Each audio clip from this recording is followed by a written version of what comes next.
My people, we're ready to mount up like an eagle. Stand and fight against evil. A system rigged and deceitful. King, you can hear it when I... All right, Pat, the recording has started. So I'm just gonna caution you not to cuss like a sailor, like you like to do. Can I sneeze? But because it's you can sneeze and cough. How about that? And you would say bless you. Okay. All right. and I absolutely would. I'll tell you a quick dad joke that I cracks my son up. Knock knock. Who's there? Hutch. You say Hutch? Yes, Hutch. Hutch who? God bless you. Okay, so now there we go. Dynamic. Hey, I'm here all week. Yeah.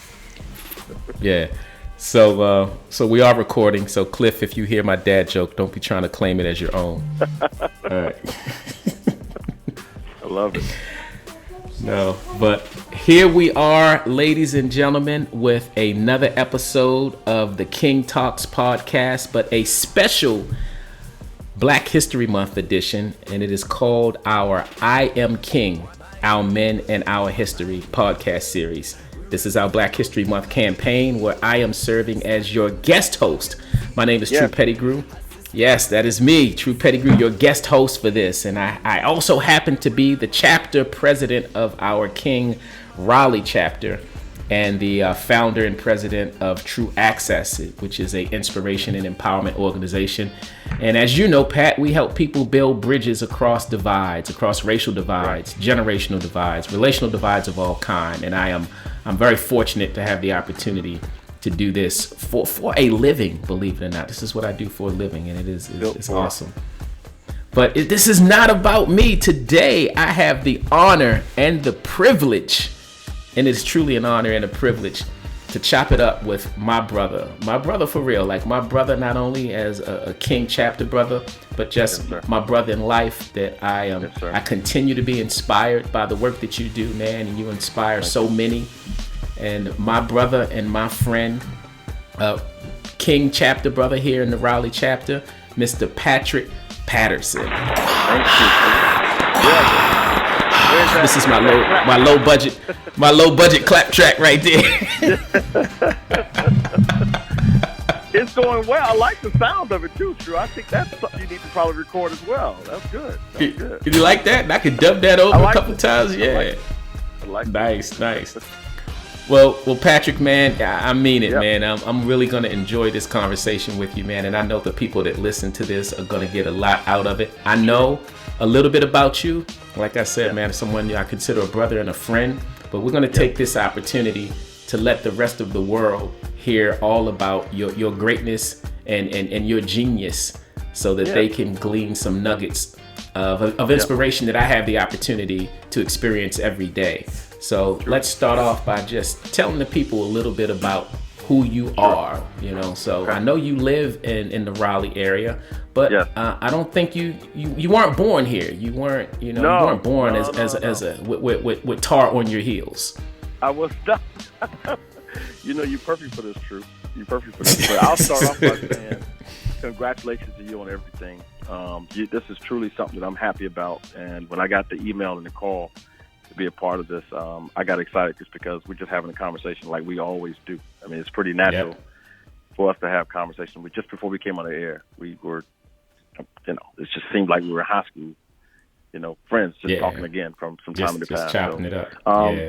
Background on me, live here in Wake Forest. I've been in North Carolina for about 4 years. Married 22 years. You can the clap track. You can clap. Yeah. Yeah. Can I do my Ice Cube? Yeah. Because I always say to folks, marriage is not a straight road. It has some turns and there's a couple of hills. And when I meet people who've been married for a day, I clap for them just because. Right. It's not easy in the sense that every day is the same. Every day is different. But my wife is my business partner. We have two beautiful daughters. My oldest is 14. She's a ninth grader. My baby is in the 7th grade. She's 12. And they are, a representation of who I am. Grew up in South Carolina. Spent many years going through public school. Played all kinds of sports. Was pretty good. I got some trophies, True. Okay, you they got can something Google on the me. trophy You can shelf. You guys can Google me. Okay. Cool. All Yeah. right. Chris would be Now, interested. were they participation trophies, Pat? I mean, No. 'cause you know that's, You know the one they give out at the end of the event. Oh, that okay. MVP. All right. Yes. That's like they save the song of the year at the Grammys. They say that one for last. That's right. I knew I could come late to the event just because I didn't need to get picked. But that's another story. But was an athlete. You know, really enjoyed that. Grew up in public housing like a lot of my friends, and I was in a neighborhood where everybody was going to the same high school. My parents were married when I was born. Had lots and lots of great memories as a young person. And about when I turned 14, my parents separated. My mom were the only one of the rare families that had both parents in the projects where I grew up. And so my dad was the community dad. He was the guy that I could not wait till my friends had their chains broken on their bicycles to then to come knock on the door, because I knew my dad could fix it. Right. You know, when there was a loose dog in the neighborhood, I knew my dad was going to be able to handle that.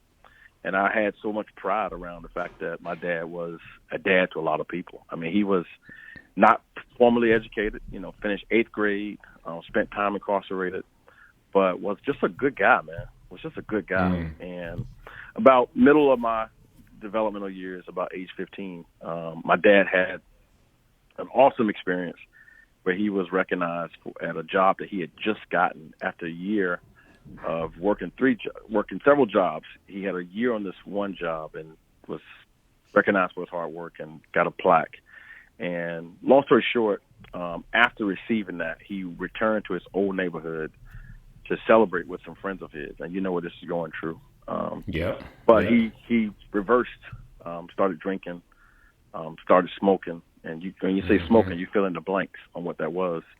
But in a night, the guy for me that was the hero, the fixer, I used to argue we lived in an airport. I used to argue with people that my dad could take a rock and hit a plane that flew over the house. Right. That's how strong I thought he was. And it shifted overnight.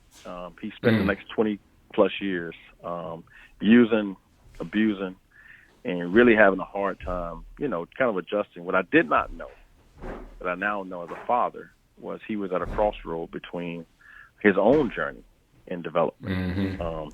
So that had led me to lots of, searching. I would say now depression as a young person. I would say that sports was my savior, because I got better at sports because I just focused on that. But it led me to what I do now. And so my father was my guy. And what I realized early in my career as a young person is that he just didn't know he was great. Nobody told him that. And so I remember saying to myself as a young person, if I ever got the chance to tell him when he's sober that he's good, I would tell him. But I never did that in my early years just because I was so angry with him. So at the sight of him, I was really disappointed that, my hero let me down, and didn't realize that he had his own story. He had his own journey, his own path. Yeah. So that's who I am. We live here now. I run Global Partners for Fathers and Families. We're a consulting firm. For the last 20 plus years, we have been working with nonprofits, government entities. I've worked with 2 presidents, President Bush. I ran his National Marriage Resource Center. And for all 8 years of President Obama's campaign or administration, I ran the National Fatherhood Clearinghouse. And so if I think about my journey from finishing high school with a 1.3 GPA to becoming a social worker, and at the end of my father's and working under 2 different administrations too. 2 administrations, particularly on the fatherhood topic. It's been an awesome ride. Been an awesome ride. Man, that is very powerful, man. It's something that we shouldn't just gloss over. Going back to your childhood and some of the experiences that you had, and that kind of traumatic relationship that emerged with your dad, going from, because it's one thing to not have the relationship with your dad that I hear, and you and I both hear a lot of those stories. Yeah. But I think it's a different kind of trauma to have the closeness. As I listen to you speak so glowingly about your dad, to have Yeah. that type of relationship and admiration, Yeah. and then for that to be turned on its head that's a different kind of trauma. No doubt. No doubt. Man, I always and tell people it's like going from being right-handed and all your life, and they tell you got to now start writing left-handed.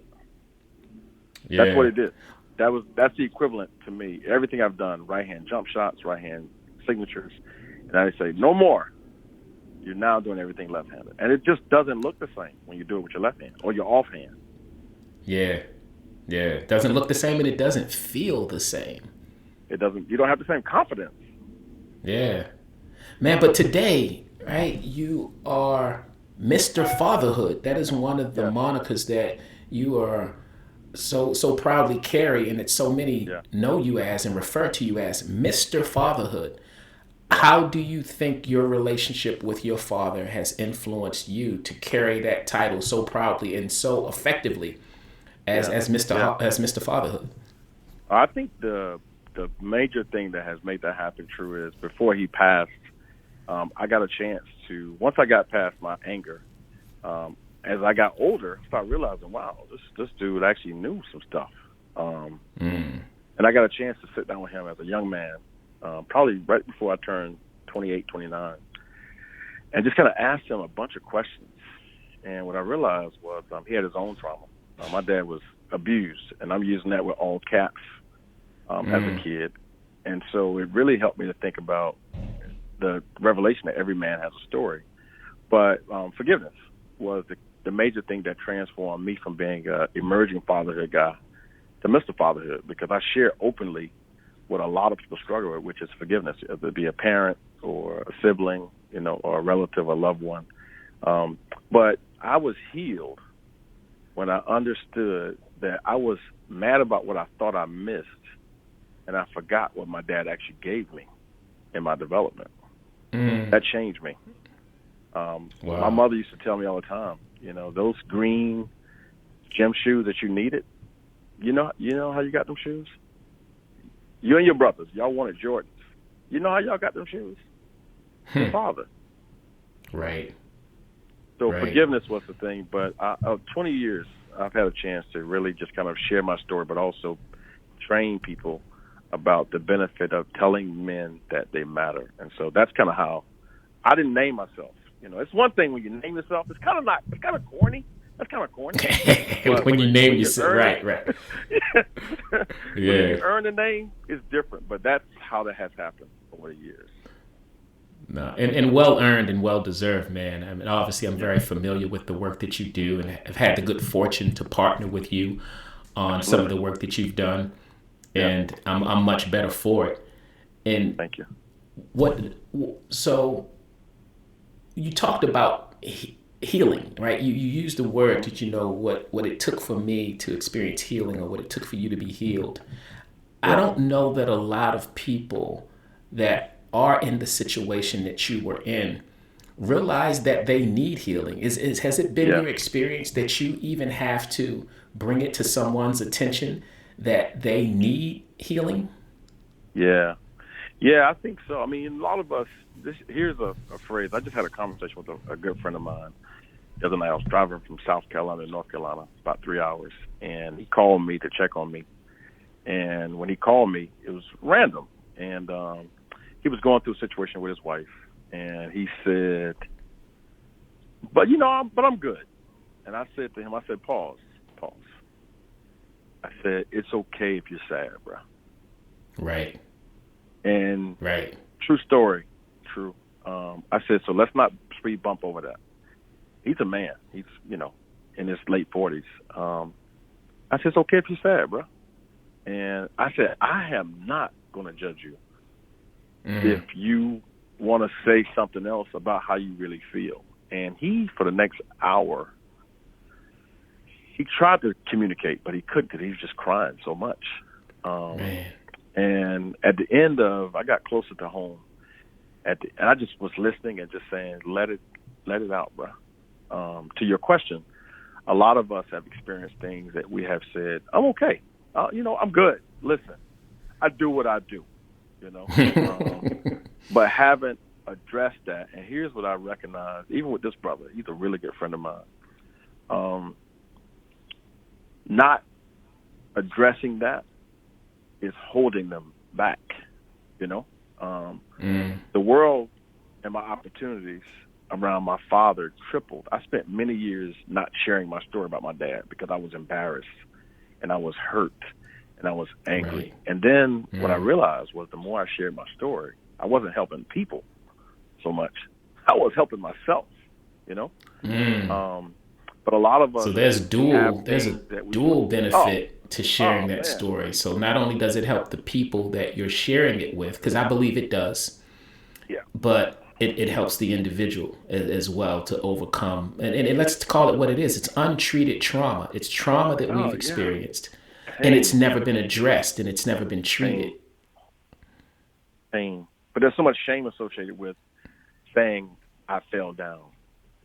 It's shame around that. But what I'm happy about is just the community of brothers that have posted, because social media matters, I'm in therapy, or posted that I forgave my ex or whatever. So to your question, there's a lot of people that have, things they haven't addressed that they wonder why they're not reaching their greatest potential. It's because you got to go backwards first a little bit to go from, neutral to drive with some of that. Well, you just touched on. I love talking to you, bro. Every time I talk to you, man, I just it goes both ways, light bulbs, bow, bow, bow, bow, bow, just stay popping off in my head, man. I think when we talk about fatherhood, and you as Mr. Fatherhood, helping people to reach their full potential as fathers, and forgiveness of the role that your father or the trauma that your father may have contributed to your life. And I'm saying you in the general sense, whether he's an absentee dad, whether he just wasn't there at all, or whatever that may be.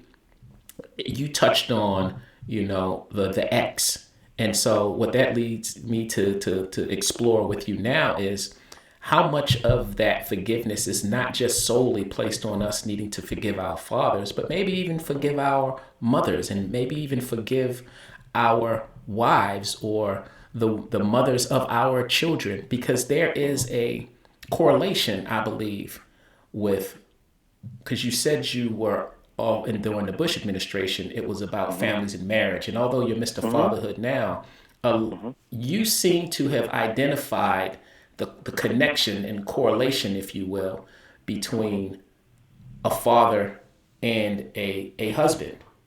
And so how is that connection or that need to extend that forgiveness, not just forgive my father for being an absentee dad, but if I'm going to be a good father and I'm not married to the mother of my children, I need to forgive her for the things that she's done to hurt me, or I might even need to forgive my mom. How much of that plays in the work that you do? It's tremendous.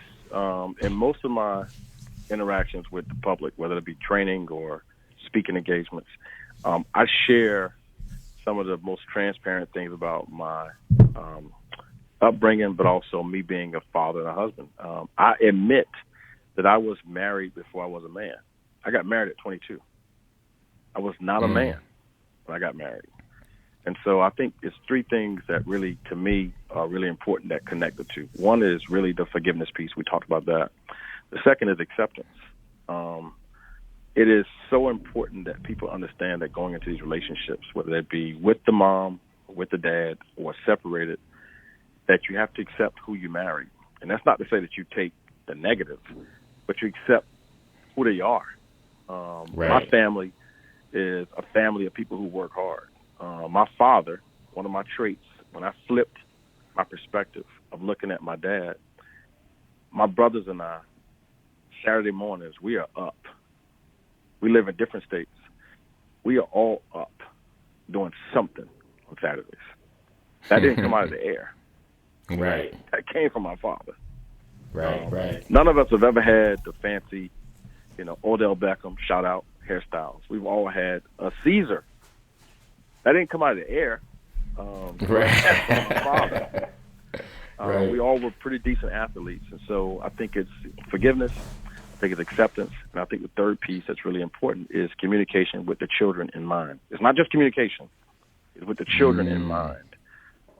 Decisions that we make as parents. And I talk to guys in prison. I do a lot of stuff with prisons, and the issues. When I dig a little deeper and I sit eyeball to eyeball, we touch knees in front of each other. I say, so tell me how that helps your son. Oh, I'm just saying I said, I get it. No. I heard you told me that in the last 20 minutes. She is a such and such and such. But tell me how that helps your son. That's good, bro. That's good. And when they hear themselves attacking the wrong thing, I always believe self-discovery is the best discovery. I don't have to give them the answers. But a lot of us, including myself, have not had people who have not answered your questions, but posed the right question to you. Yep, ask the right questions. Man, you know I'm all over as a facilitator. You know I know the value of that. Man, you're a master, by the way. Commercial break. True. Yeah, okay. You're a no, I'm telling you. We were down at the beach. Was that last year? Last year, yes, sir.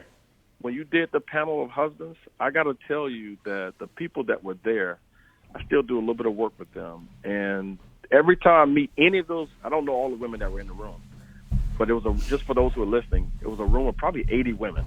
And Sue facilitated a panel of 3 brothers, all married at different phases, all fathers at different stages. And the way that you masterfully engaged them and also pulled things out of us was just brilliance. And so every year, not every year, but every time I see these people, they say, man, when y'all doing that again? Because beyond their professional roles, True, I think a lot of them were thinking about their personal relationships, if that makes any sense. Yeah. No, so shout out to True. Shout out to True. Hey, well, while you giving me this shout out, man, then I'm gonna steal something from you, man. You know, look, I'm gonna share something with the world. You know, it's a little bit of my guilty pleasure. And so you bring this out of me, man. And I don't normally share this with people. No, I'm not about to sing. I'm about to share my guilty pleasure. On the low, I'm a battle rap fan. On the low. Yeah. And there's a battle rapper on the circuit called John the Don. Shout out John the Don. But people always accuse him of stealing other people's content, stealing other people's schemes, and flipping it, right, and just making it his own. But he's good at it. And so I'm a John the Don the game right now, and take something that you just shared with me, and I'm going to flip it and I'm going to use it. But Pat, just know, please know, I will not give you any credit for it when I do it. You just need to know that right now. I'm a John the Don the game, man. I'm gonna take it and make it my own. What you use today will be subject to be used later. When you get on, when you hit record, that's your acknowledgement that you're good with that. That's what I just heard you say. Yes. Read the small print, bro. Read the small print. But no, man, that forgiveness, that acceptance, and that communication. And you know I'm big on acronyms with the work that I do. So I'm gonna call that the facts of fatherhood. You know how young people like to say facts when they hear something that is just rock solid facts. Yeah. I'm gonna call that the facts of fatherhood: forgiveness, acceptance, and communication. But communication with the kids in mind. So if you see that again out in the world, you know what I mean. But you know the rule of 3. You know the rule of 3, Pat. I don't know the rule of 3. I'm curious what that is. And you're a public speaker, man. You're a public speaker. So I'm gonna share the rule of 3 with you because you are privileged to use this as a public speaker as well. So the first time you say something that you like, you heard something that was dope. The first time you share it publicly, you say, I was talking to Patrick Patterson, and Patrick Patterson said, right? The second time I share it, I was like, I once heard it said that. And then the third time, well, I always say that. So that's the rule of 3. By the third time, I own it. Just so you know. I love it. True. I love Yes, it. yes. I love it. I love it. No, that's good. So you actually will get credit the first time around. Well, will you record that the first time? Will you? It might not be recorded. No, It'll no. probably be spontaneous. Absolutely. Like that's not a planned. You know what I mean? It's in the moment. It's natural. It's organic. No, it's all good, my brother. Promise you, man. It's so much that we've all experienced that's in common, man. So I don't take offense, even in jest, but in seriousness. I watch a lot of the work that you do, and I think for all of us, we're vessels. And what I have said to people, and what I say to myself, there was a time, true, when I worked under President Bush, I was still struggling with my personal issues. And so I would sit in rooms and I would look around the room and wonder, man, like I know the answer, but they're going to probably think whoa, you know what? Last day for this dude, get him out of here. And over the years, here's how my father and I's story ended. He got sick and sober at the same time because he couldn't run the streets anymore. And I had a chance as a young man to start asking him those questions. I referred to it earlier. And one of the things that he did that I just didn't think he was doing was all of my newspaper articles, all of my pictures and, medals from my childhood. When my dad was in a facility before he passed, True, he had all of that stuff. Wow. He had all of it. He had things we don't know, right? I was grabbing I was trying to grab what I thought I was missing, but I forgot what I had. And my father was, he was just a real honest man. He didn't say a lot of stuff, but when he said it, it was genuine. But I'll never forget my first time coming back home after I had gotten the job and, working with President Bush, and all of his buddies. My dad wasn't around. I went to the old neighborhood to find him, and all of his buddies would say, man, your dad talks about you all the time. Now, I'm thinking he don't care. Right. And here's what I know, that I know. A lot of us assume things that make us estranged longer. The conversation with our parents is so important, because when you know who they are and their story, you understand why they do what they do. My dad, in my life now, I'm more aligned than I have ever been, because the things that he did when I was a young boy, now I'm him. Now I have a 14-year-old. Right. We used to get our church clothes ready on Wednesdays for Sunday. He believed in being prepared. Guess what? I have a 14-year-old. Now I understand. Right. And so I think it's so important that people appreciate their parents. And the men that I meet, the fathers that I meet of all levels, CEOs to the janitor to the football coach, a lot of us, because of the way we've been socialized, and I always say that men are socialized to internalize, we don't share. That's good. Yeah. We don't share. And when you finally get with a brother who feels safe enough, and I gave you my example with the brother in the car, I have a lot of those conversations. When you get with a brother who lets you feel safe enough, you got to build in time, because when a brother feels safe to share, you're going to hear some stuff. And our job as brothers in King, in Christ, in love, is to say, brother, you good with me. It ain't to express judgment. And my healing, particularly these last 10 years, has come because I'm around men and brothers who have said, hey, man, we had a miscarriage years ago. I'll never forget the first brother that greeted me.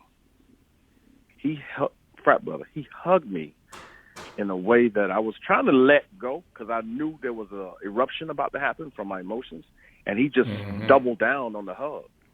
And I promise you, True, he threw that shirt away, because snot was on that shirt. That's how emotional I was. But when I felt safe in his arms. Man. And what makes me a good father today, or I say a better father today, because I'm still growing. We're all still growing. Is I have brothers like you. Chris and I are not as close as you and he are, but we're frat brothers, and we talk every now and then. That I have brothers who say, "Man, I see you, dog, Right. Bruh, you're Right. doing it." Every brother needs another brother shouting his name. Is what I always say to brothers. Like, go, We True. do.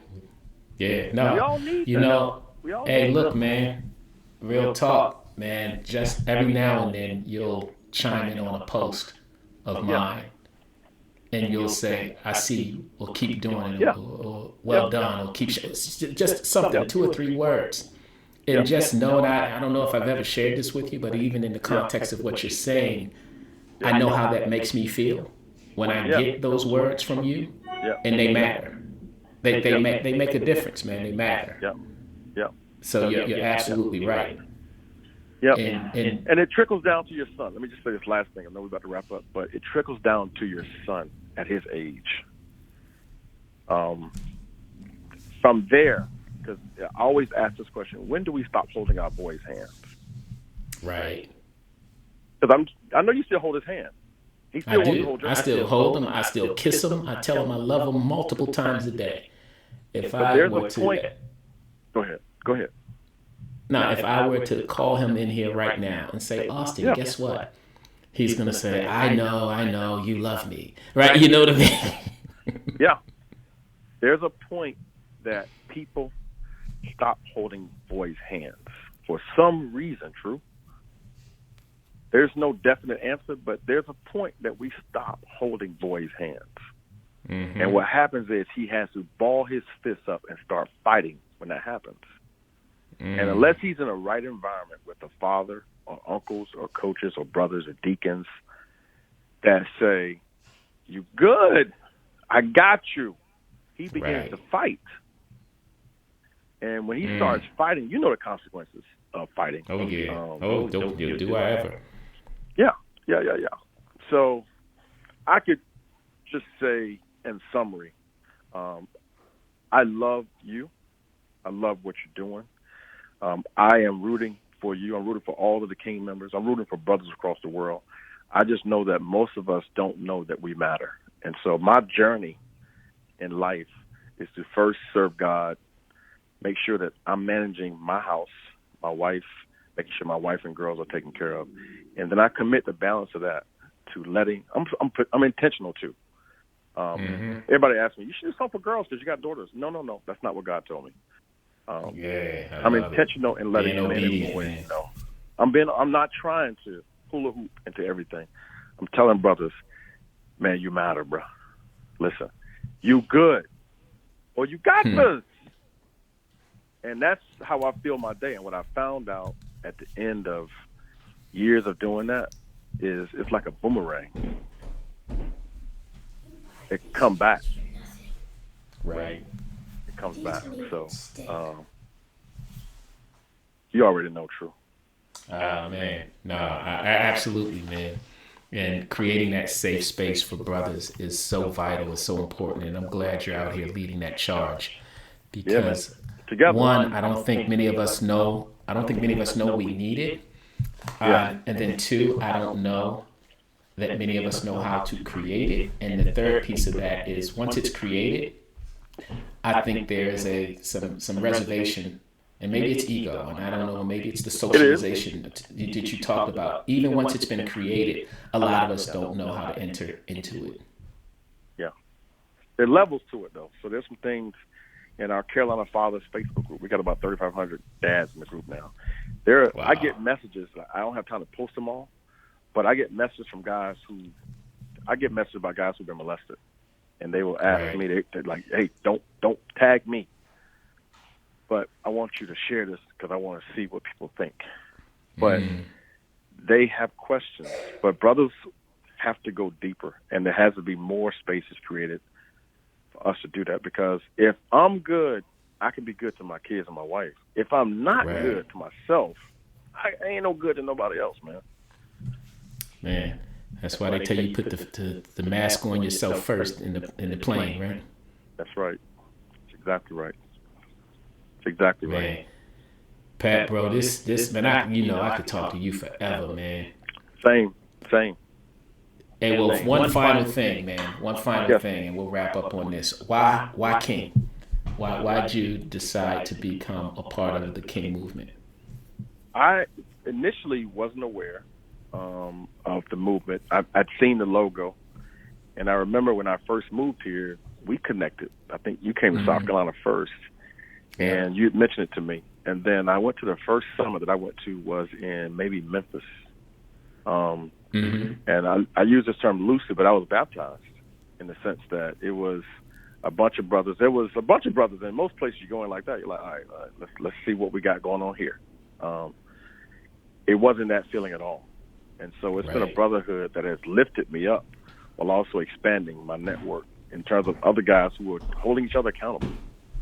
So that to me has been part of my transition to North Carolina. To be very honest with you, it's helped me to settle when I moved from Delaware to North Carolina. So, and I'm definitely grateful to you, but also admire Chris, who has no business dealing with regular cats like us, but has used his platform to show us that even on that stage, he's still one of us. And that's an example for a lot of us. I know a lot of us might not say it. I say it to him whenever I talk to him. But I'm like, bro, I just appreciate your consistency, man. Yeah. No, it's for Chris to be somebody that I truly consider a friend, and not just someone that I know, and not just someone whose number. I've got a lot of celebrities' numbers in my phone. Yeah. But I don't consider them all friends. Yeah. And this is someone that I could call today. As a matter of fact, I'm going to talk to him later today. But we can just. It's like me and you. You know what I mean? It's like a real friendship. And to that point, man, he's one of the most genuine people that I know. So shout out Chris D. Broussard. Much love to you, brother. Shout out. And well, Pat, man, like as I said, I could do this all day. But ladies and gentlemen, please give a rousing. You know what? This is the only time I use that word, rousing round of applause. I don't even know any other context to use it. But I know it's appropriate now. I don't even know what it means. I'm going to have to look it up. But ladies and gentlemen, I don't even know what it means, but I know when to use it. Let's give a rousing round of applause to my brother and my friend, Patrick Patterson. There you go. Put some batteries in that applause track, because it's fading. You know, it was louder earlier. Oh, hey, Pat, man. Batteries, Drew. Okay, I appreciate it, man. I appreciate it. D, please. D batteries. I got you. Hey, love you, brother. I love you, man. Too, thank you for your time. And I'm looking forward to chopping up with you again soon. That's a bet. All right, bro. Be good. Strong in the Lord. Thank you. I brought the K.I.N.G with me on this one.